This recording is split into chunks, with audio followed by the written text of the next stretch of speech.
Welcome on my first step ever, the 76th power packed episode of my first step ever.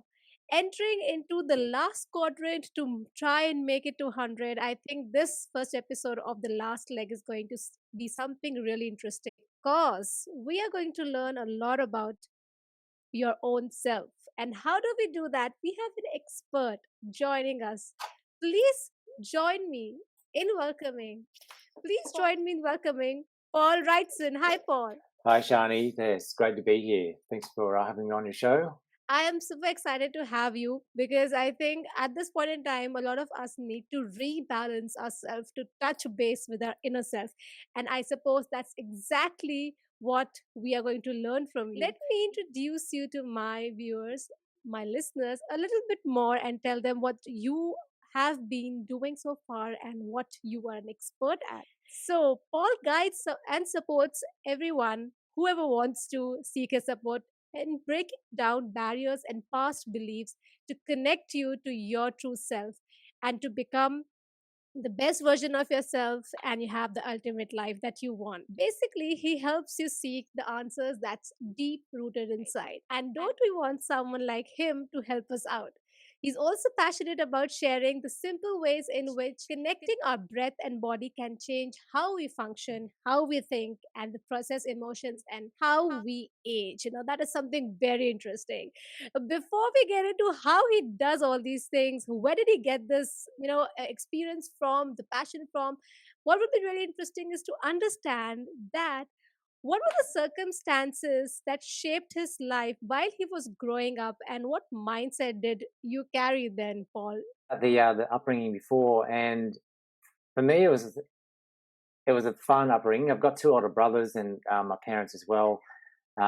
We used to go a lot, like good childhood memories as like holidays to the beach in mum and dad's caravan.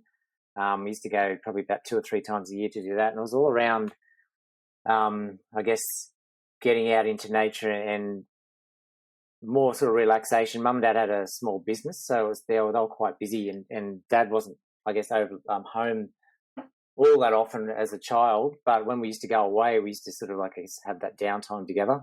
A lot of backyard cricket and sports and things like that. So it's sort of a very active outdoor, I guess, upbringing.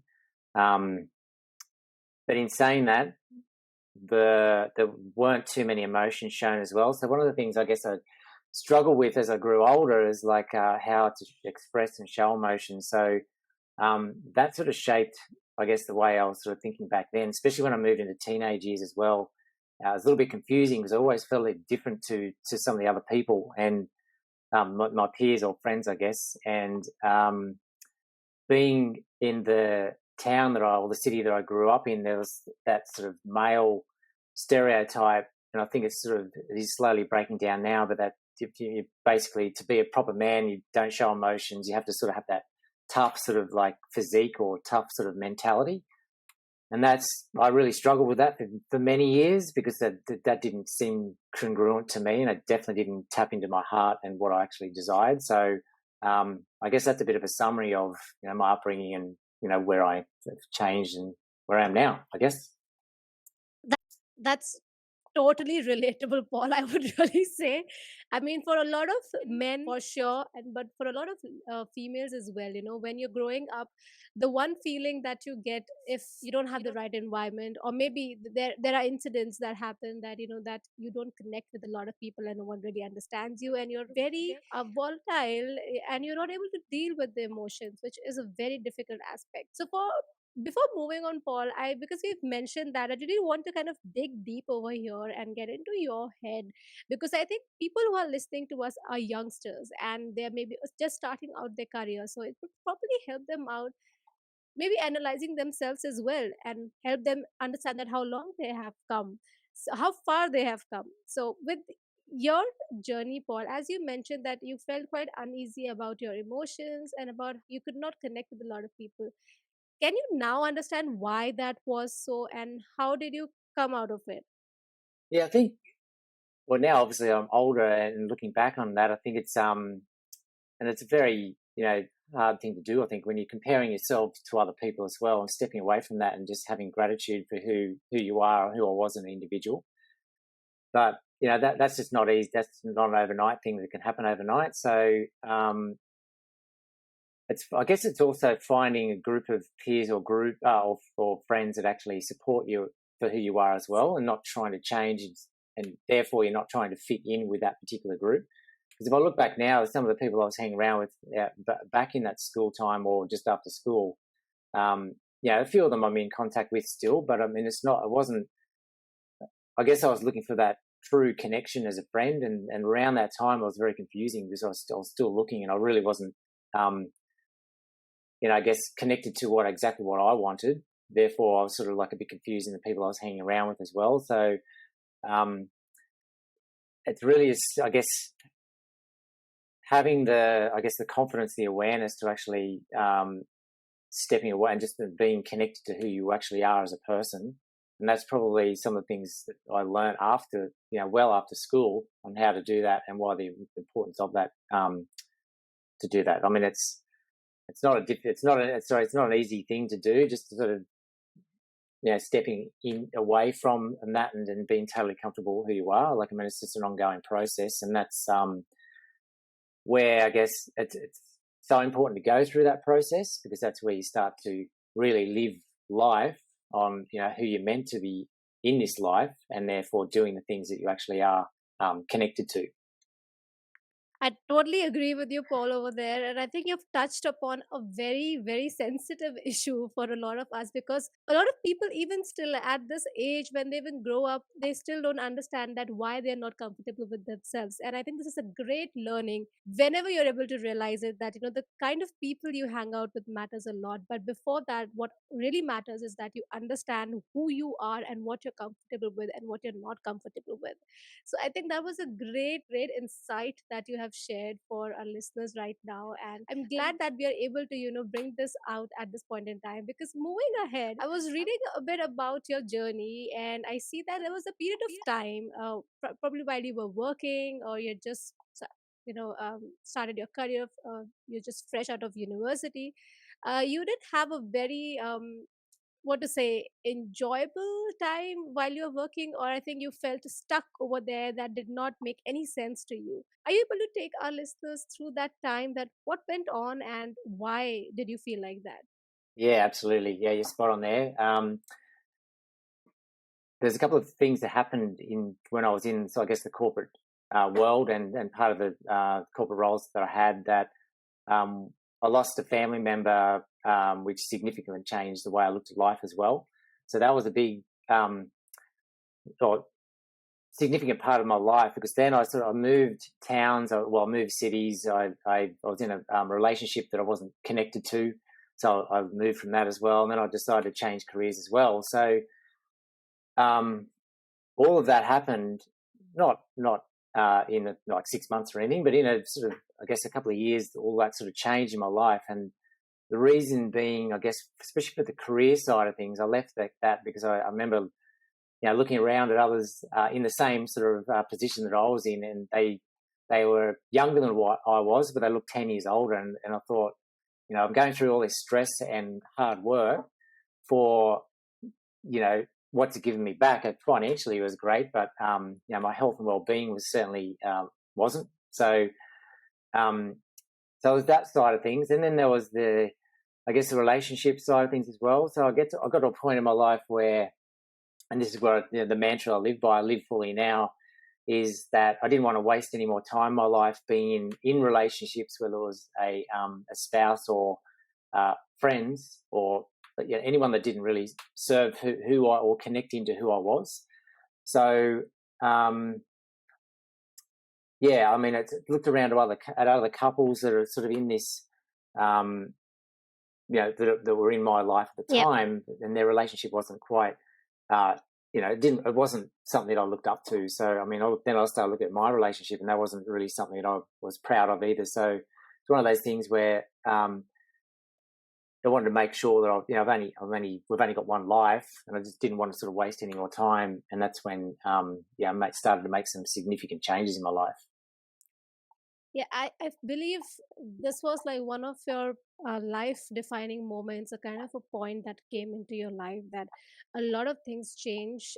Losing a loved one is very difficult. My heart goes out to you, and I hope things have fared well now for you from that time. And I see Yeah, that, thanks. yeah, I do see a theme over here. I think you are a very giving person and you really value relationships. And that's why you have put a lot of emphasis every time on making things work for you, be it professional relationships or personal.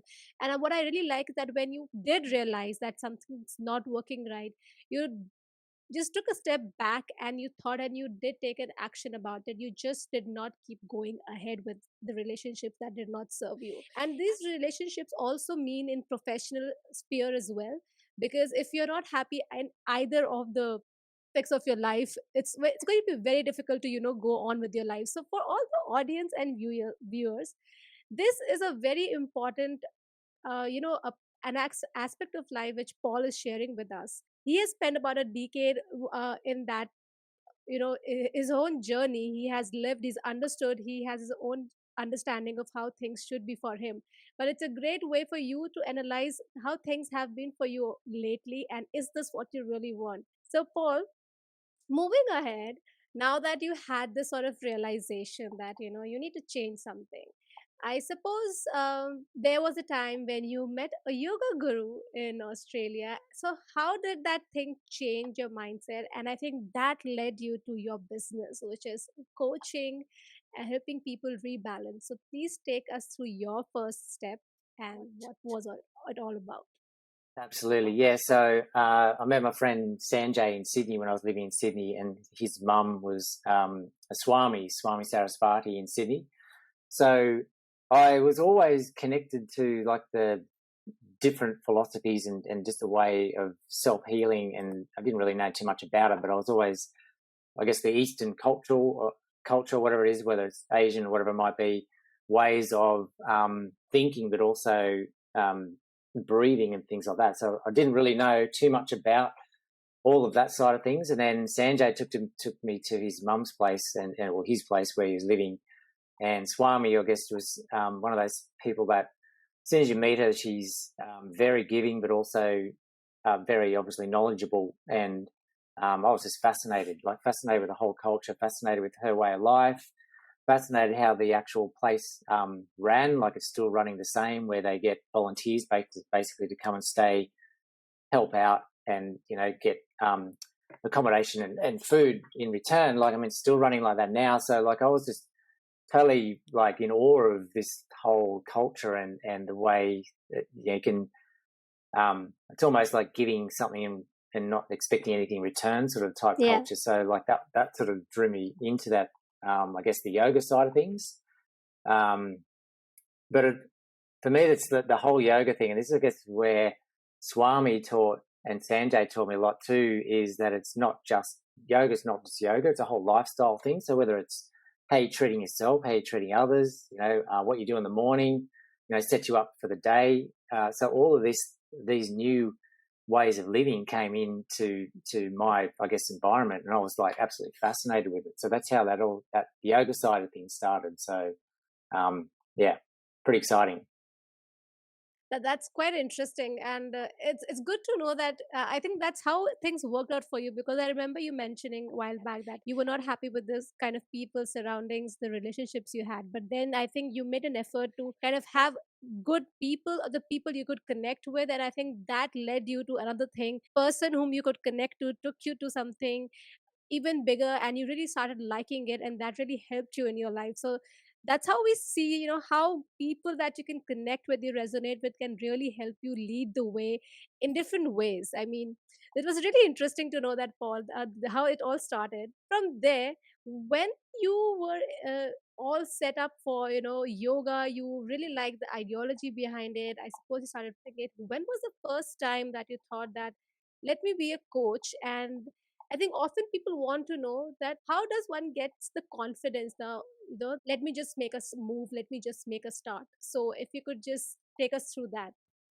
Yeah, that's a good question, because not knowing where to start is probably one of the hardest things. I was lucky enough, my wife now, Veronica, myself, were at a um, at a work conference, a weekend sort of conference, I guess. And there's different speakers, and that's when we met our coach, I guess, and that's when we sort of fell in love with what she did, and we went down the coaching path as well.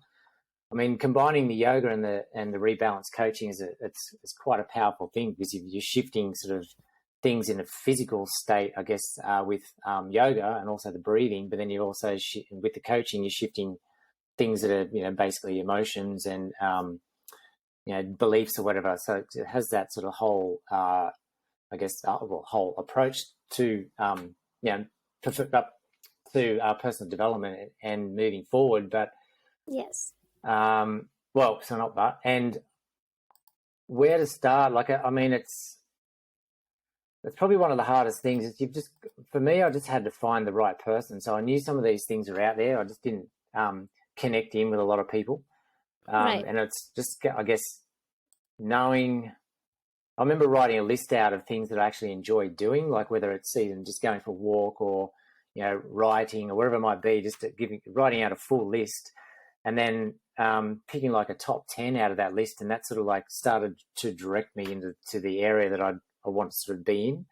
So that was like probably one of the first things I did when I really didn't know what I wanted to do, leaving like the corporate world, and which direction or even where to sort of start looking. But once I started like looking, I guess, at my personal interests and what I actually enjoyed doing, whether that could be an actual, I guess, a job, that was one of the things I did through the whole process as well. Very, very intriguing. And I think your process sounds so interesting. One, I think my highlight and one takeaway from your first steps, I think, would be that you took out the time to write things down, that what you really enjoyed. Because I actually heard someone say somewhere that do not think or try to analyze things in your head, just write everything down, because you will always confuse yourself and you will never reach at a conclusion. So, Paul, thank you so much. It has been so interesting chatting with you today, getting to know you, how you grew up, what were your apprehensions, what you really learned around the time while you were working in corporate, and how you finally came to this space and took your first step. And the struggles of first steps are so scary. So before we just wrap up for today, I do have a very interesting question. And probably that's something that you are an expert at. For our youth, for our for people who are listening to us today and watching, what are the top three tips that you can give them if they want to repurpose or rebalance, their mind, body, and soul? Yeah, great question. Um, One of the big ones for me, it works, and clients do this all the time as well, is taking the shoes off and just walking out in nature. So whether it's on the grass in the backyard or the nature strip if you could live in the city, whatever it might be, it's just getting that connection and grounding. Because I guess with so many of us with the technology and things, we've lost that disconnection to really tap into the earth and the energy from the earth. So that would be probably one of the big ones. Well, definitely one of the big ones.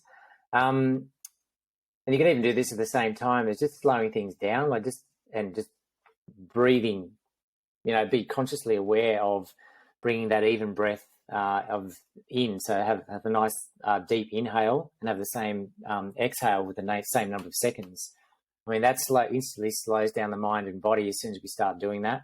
So and just enjoying while doing that, not just going for a walk, say, to get to the shops or something, just actually enjoy the walk and just be mindful of the surroundings, whether it's the birds, the trees, or even the cars, whatever it might be. Just be more aware of surroundings. And then another big one is being grateful for what you actually have, not what we don't have.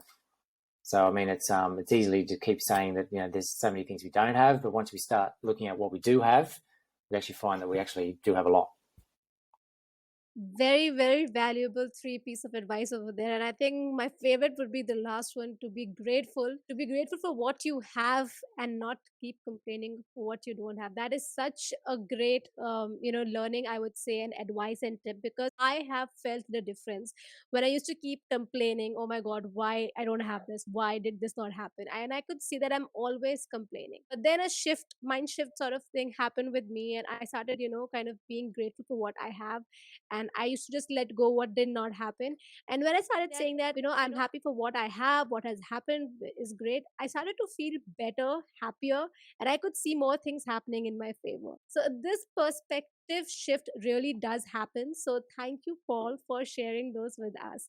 And No before we worries. take a leave from you, uh, I always ask my guest speakers to leave our listeners with a quote or a saying that they really resonate with. Yeah, perfect. Well, the quote I love is from Eckhart Tolle, so it's similar to what we were just talking about then about um, being grateful for what you have. So his quote is, I've just got it written down just beside me. So acknowledging the good you already have in your life is the foundation of all abundance.